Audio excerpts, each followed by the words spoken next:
जय श्री कृष्ण स्टूडेंट्स, स्वागत है आपका हमारे YouTube चैनल समर्पित क्लासेस में। मैं आचार्य गायत्री शास्त्री आपके लिए लेकर के आई हूँ संस्कृत में समाज ज्ञान की नेक्स्ट वीडियो। अगर स्टूडेंट आपको मेरा ये चैनल अच्छा लगता है तो प्लीज़ लाइक करें, सब्सक्राइब करें और बेल आइकन पर प्रेस करें। तो चलते हैं। इससे पहले वाली वीडियो में हमने समास के भेदों के बारे में जानकारी प्राप्त की थी, जो कि माध्यमिक शिक्षा 10th के स्टैंडर्ड के अकॉर्डिंग थी। तो उसमें हमने समास के 4 भेद पढ़े थे। एक बार मैं रिवाइज कर रही हूँ आपके सामने। ये हमने समास के 4 भेद पढ़े थे। पहला था इसमें अव्ययभाव समास,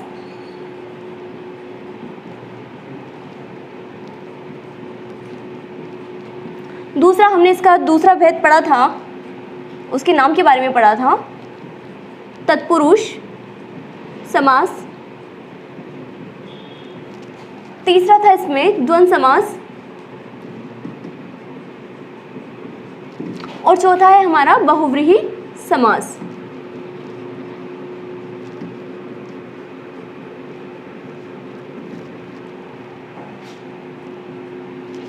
यहाँ पर तत्पुरुष समास के 2 उपभेद माने गए हैं। तत्पुरुष समास के 2 उपभेद हैं और 2 उपभेद इस प्रकार से हैं। पहला कर्मधारय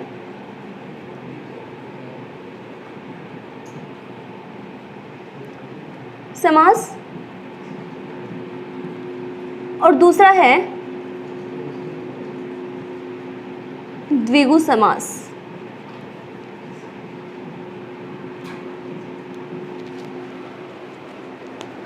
इससे पहले वाले वीडियो में मैंने आपको बताया था कि समास के 6 भेद हैं। अगर हम इनको भी गिनते हैं, उपभेदों को भी इसी में, तो समास के पूरे हमारे पास 6 भेद प्राप्त होंगे। अव्ययभाव समास, तत्पुरुष समास, कर्मधारय, द्विगु, द्वंद्व और बहुव्रीहि समास। आज हम अव्ययभाव समास के बारे में जानकारी प्राप्त करेंगे।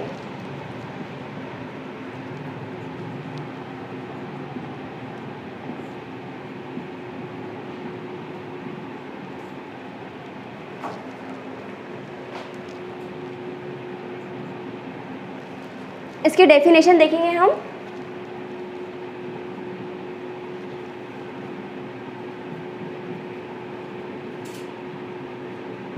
प्रायेण पूर्व पदार्थ प्रधानो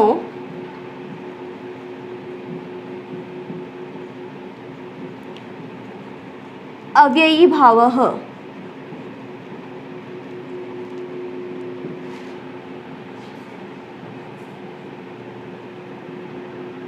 अगर हम समास के 5 भेदों के आधार पर देखें तो ये डेफिनेशन हमारी इस प्रकार से होगी, क्योंकि उसमें फर्स्ट नंबर पे केवल समास आता है और सेकंड नंबर पर हमारा अव्ययभाव समास आता है। तो प्रायेण पूर्व पदार्थ प्रधानो अव्ययभाव देती है। लेकिन ये हम माध्यमिक शिक्षा, जैसे मैं बार बार बता रही हूँ कि 10th स्टैंडर्ड के अकॉर्डिंग पढ़ रहे हैं, तो इसमें हम यहाँ पर इस समास को पहले ही नंबर पर लेंगे। इसका हिंदी अर्थ है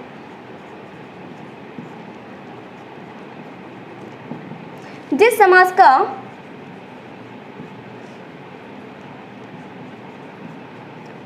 पूर्व पद प्रधान हो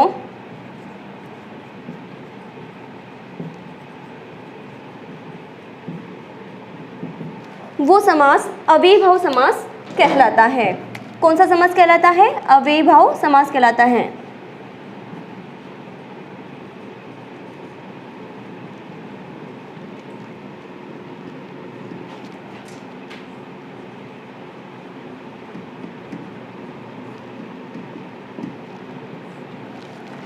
इस अव्ययभाव समास के अंतर्गत जो हमारा समस्त पद है, उस समस्त पद का प्रथम शब्द जो है उसमें हमें अव्यय दिखेगा। कि कैसे, वो बताती हूँ मैं अभी आपको। यथा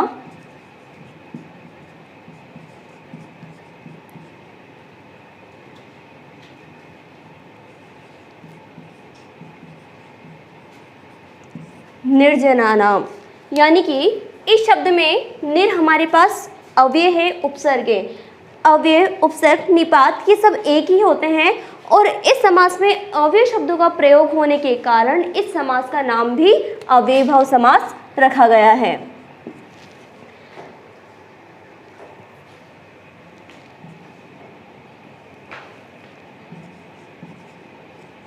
यहाँ पर हमने यथा अव्यय का प्रयोग किया तो हमारे पास शब्द बना यथाशक्ति। तो देखो, जब समास पद के साथ में या समास पद के अंतर्गत आपको अव्यय दिखते हैं तो आप उस अव्यय को देख करके आपको पहचान करनी है कि यहाँ पर अव्ययभाव समास है। अब समास में जो प्रश्न पूछे जाते हैं तो उसे पूछा जाता है, एक शब्द दे दिया आपको ऐसा और कहेंगे कि इसका समास विग्रह करना है और साथ में उस समास का नाम बताना है। तो संस्कृत में किस प्रकार से प्रश्न पूछे जाते हैं वो मैं आपको बताती हूँ।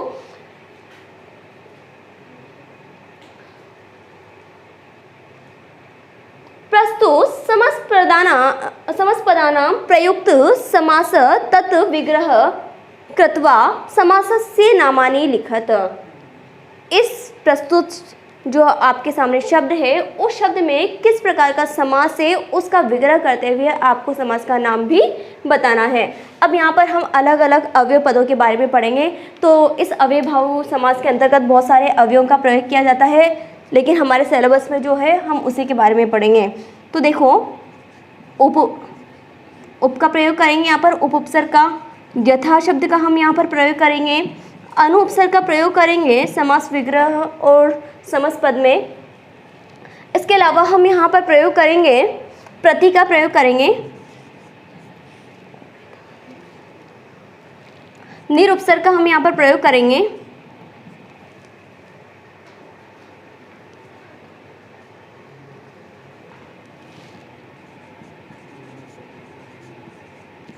प्रयुक्त उपसर्ग हमारे कौन कौन से हैं यहाँ पर।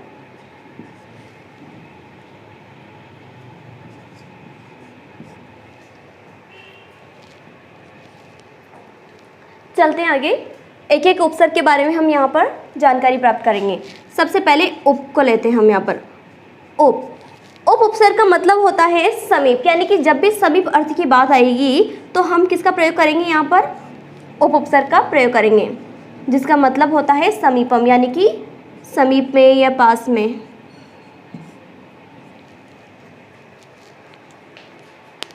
अब मैं थोड़ी सी जानकारी आपके सामने दे रही हूँ।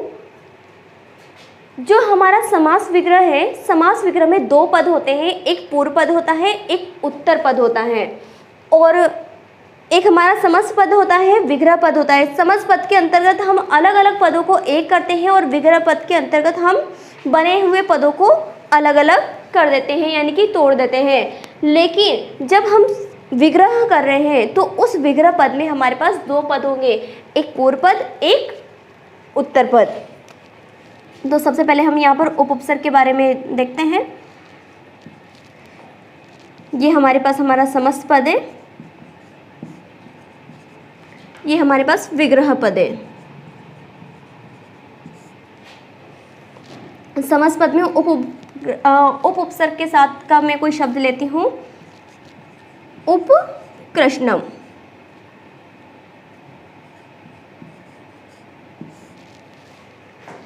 अव्ययभाव समास हमारा नपुंसक लिंग में बनता है, इसका जो समास पद होता है हमेशा नपुंसक लिंग होगा, तो उपकृष्णम। अब हम क्या करेंगे, इसको बनाने का सबसे अच्छा आसान सा तरीका है, हम पीछे वाले शब्द को आगे लाएंगे और आगे वाले शब्द को जो संस्कृत में कहते हैं उसका उपयोग हम बाद में करेंगे। तो यहाँ पर हम षष्ठी विभक्ति का प्रयोग करेंगे जब हम इस शब्द को तोड़ेंगे। उपकृष्णम, उप यानी कि समीप में, कृष्णम यानी कि कृष्ण के, कृष्ण के समीप में, यानी कि हमें कृष्ण में षष्ठी विभक्ति का प्रयोग करना है। तो हम यहाँ पे लिखते हैं कृष्णस्य समीपम। देखिए स्टूडेंट्स, मैंने क्या किया है, इस कृष्ण शब्द यहाँ पर पीछे है, इस कृष्ण शब्द की षष्ठी विभक्ति का रूप मैंने आगे लिया है और इस उप शब्द जो हमारे पास आगे है इसी का दूसरा ट्रांसलेशन या इसी का अर्थ हमने यहाँ पर पीछे लिया है। और इस प्रकार से हमारे पास समास का नाम क्या हो गया, अव्ययभाव समास हो गया। अगर आपसे पूछा जाए समास का नाम तो अव्ययभाव समास हो गया। एक और इसका बनाते हैं उपगंगम। इसमें भी हमें सेम वही प्रोसेस अपनाना है, पीछे वाले को आगे लाना है, आगे वाले के अर्थ को पीछे लेकर के जाना है। तो उपगंगम, गंगा की षष्ठी विभक्ति हो गई हमारे पास गंगाया, और यहाँ पर हमारे पास शब्द बना समीपम। सेम वही प्रोसेस, हमारे पास इसमें कौन सा समास है, अव्ययीभाव समास। अगला उपसर्ग हम लेते हैं यहाँ पर यथा। यथा का मतलब होता है, ये विप्सा अर्थ में, यथा का मतलब होता है अंत्यक्रम में, यानी कि अनुसार। तो देखते हैं यहाँ पर यथा, संस्कृत में इसको बोलेंगे अनतिक्रम्य, यानी कि अनुसार, जैसे बल के अनुसार, शक्ति के अनुसार, जिसमें जितना बल है वो उसी अनुसार कार्य करेगा। तो मैं यहाँ पे शब्द लिखती हूँ यथा, वही हमारा समासपद, फिर विग्रह पद, फिर समास का नाम।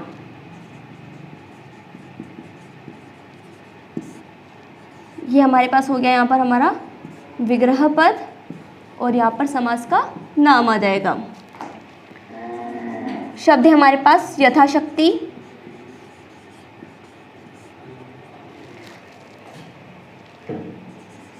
अब हम यहाँ पर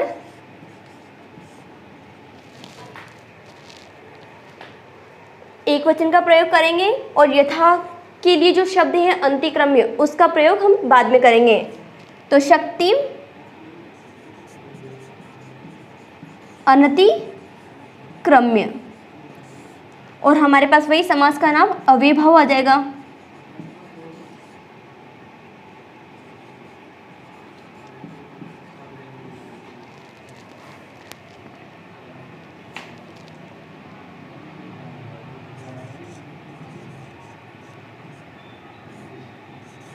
यथा बलम,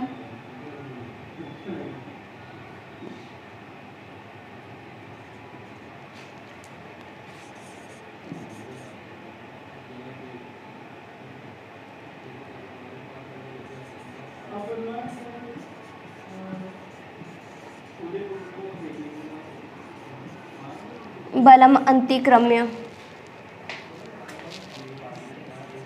और समास का नाम अव्ययीभाव। इसके अलावा अगर हम यहाँ पर अनुपसर्ग को लेते हैं, तीसरा हमारा है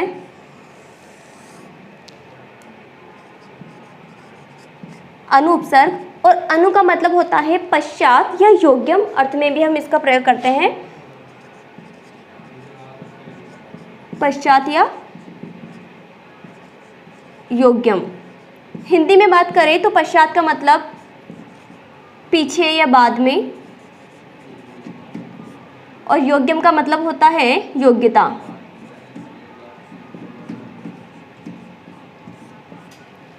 जैसे हमारे पास समासपद है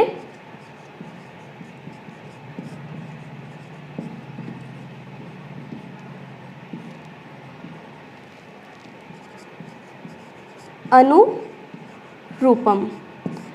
अब हम यहाँ पर रूप शब्द की षष्ठी विभक्ति का प्रयोग करेंगे, क्योंकि इसका अर्थ हो रहा है कि रूप के योग्य। तो हम क्या करेंगे, रूप की षष्ठी विभक्ति हो गई हमारे पास यहाँ पर रूपस्य, और अनु का मतलब हम यहाँ पे योग्य से लेंगे, तो ये योग्यता अर्थ में इसका मतलब हुआ योग्यम। इसमें वही हमारा समास का नाम आएगा। अगर इस शब्द में समास पूछा जाए तो अव्ययीभाव हमारा समास होगा। पश्चात अर्थ में मैं बताती हूँ अनुरामम। जैसे कोई एक बालक है राम, उसके पीछे कोई दूसरा बालक छिपा हुआ है और वो कह रहा है कि मैं राम के पीछे हूँ, तो हम यहाँ पर राम की षष्ठी विभक्ति का प्रयोग करेंगे, तो हमारे पास शब्द बनेगा रामस्य पश्चात, राम के पीछे। सेम वही प्रोसेस, अव्ययीभाव समास, समास का नाम पूछा जाए तो। अगला हमारे पास प्रत्युपसर्ग आता है। प्रत्युपसर्ग का प्रयोग विप्सा अर्थ में किया जाता है, यानी कि जब एक ही चीज का दो बार दोहरान किया जाता है तो उसे विप्सा कहते हैं।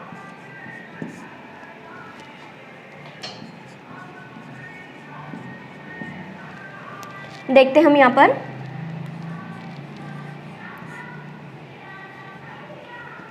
वही हमारा समासपद, विग्रह पद और समास का नाम।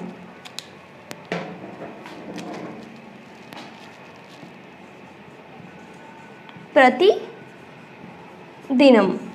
अब इसमें हम बाद वाला जो हमारा पद है इसका 2 बार दोहरान करेंगे। तो देखते हैं कैसे। दिनम, दोबारा फिर लिखेंगे दिनम, और आगे वाला जो प्रति है इसको हम पीछे की तरफ लेके जाएंगे। तो है ना एकदम इजी। समास का नाम हमारा फिर से वही रहेगा, अव्ययीभाव समास के अंतर्गत पढ़ रहे हैं हम। ऐसे ही अगर हम पढ़े हैं यहाँ पर प्रत्येक, इसमें भी हमें वही करना है, एकम एकम प्रति, यानी कि हर एक को, एकम एकम प्रति।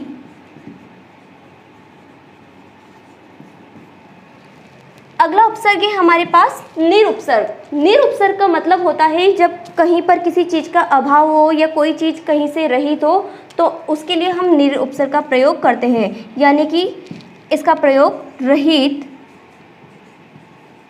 और अभाव अर्थों में किया जाता है। वही हमारा समस्त पद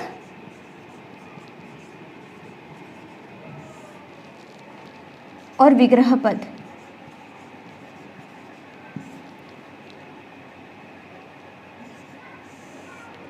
और हमारे समास का नाम।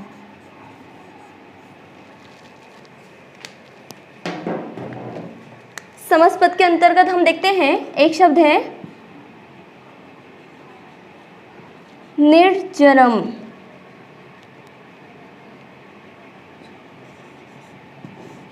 ऐसा स्थान जहां पर कोई ना हो उसे कहते हैं निर्जन। हमने यहाँ पर निरुपसर्ग का प्रयोग किया है। अब निर का अर्थ हम किससे लेंगे, यहाँ पर अभाव से या रहित, हम दोनों का प्रयोग कर सकते हैं। और जन्म यानी कि जन, यानी कि व्यक्तियों से रहित, तो जन शब्द की षष्ठी विभक्ति का प्रयोग करेंगे क्योंकि बहुत सारे व्यक्तियों की बात कर रहे हैं। अगर एक व्यक्ति होता तो हम जन से लिखते हैं, अब यहाँ पर हम षष्ठी विभक्ति के बहुवचन का प्रयोग करेंगे। तो जन शब्द की षष्ठी विभक्ति होगी जनानाम अभावः, यानी कि वह स्थान जहाँ पर लोगों का अभाव हो वह स्थान निर्जन कहलाता है। और इसमें हमारा समास अव्ययीभाव समास है। अगला देखिए,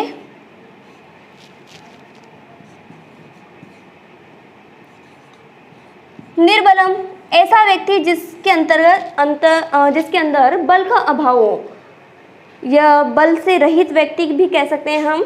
तो हम यहाँ पर क्या करेंगे, बल चाहे सिंगुलर हम एक वचन में लें, द्विवचन में या बहुवचन में, सेम ही उसका बनेगा। तो हम यहाँ पे बल की षष्ठी विभक्ति बलस्य का प्रयोग करेंगे, बलस्य अभाव, यानी कि बल का अभाव। और वही हमारा इसमें कौन सा अव्ययीभाव, हमारा इसमें समास हुआ। इस प्रकार से आज हमने अव्ययीभाव समास के बारे में पढ़ा। तो स्टूडेंट्स, आपको मुझे उम्मीद है कि आपको ये वीडियो मेरा समझ में आया होगा। जय श्री कृष्ण।